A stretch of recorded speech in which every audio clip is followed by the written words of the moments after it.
Hi, my name is Jim Hilsenteger, and welcome to Crackonomics.com. Crackonomics.com is a grassroots movement to change U.S. drug policy.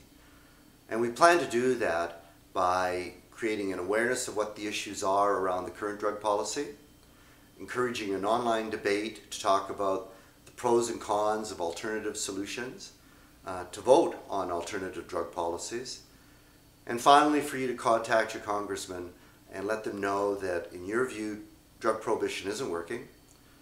We really want Congress to debate this issue and come up with more effective drug policies. I got involved in this initiative about 5 years ago. A friend's son was pulled over by the police and he had large quantities of marijuana in his trunk.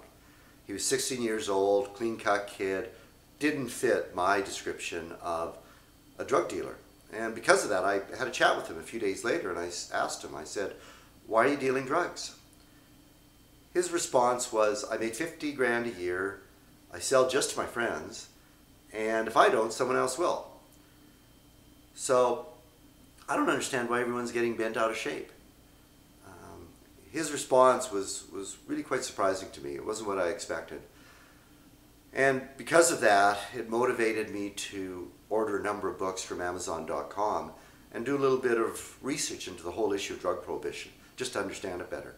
Because up till that point, I had accepted the get tough on crime sound bites I'd heard in the media without even questioning. I mean, my attitude was, yes, we need more police, we need tougher sentences, and we need more prisons, because these drug dealers are bad guys and they really need to be put away. This experience changed my view of that perception. And it strikes me as if I'm not the only one. A recent survey shows that more than 75% of Americans believe the war on drugs is a failure.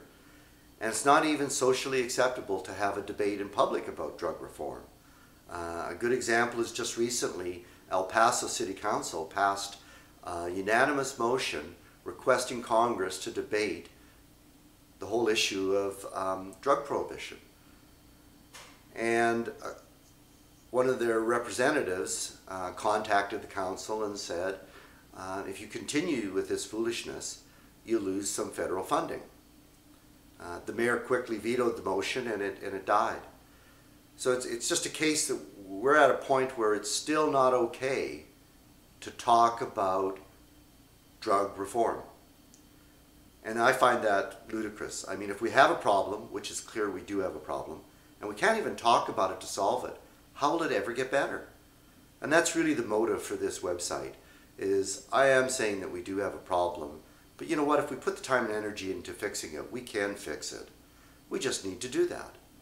And I hope you'll join me in participating in this website, to debating the issue of drug policy, coming up with a better solution, and then contacting your representative to let them know that you don't believe that drug policy is working. You want them to debate the issue, and you want them to do something about it. You do have the power, so let's use it.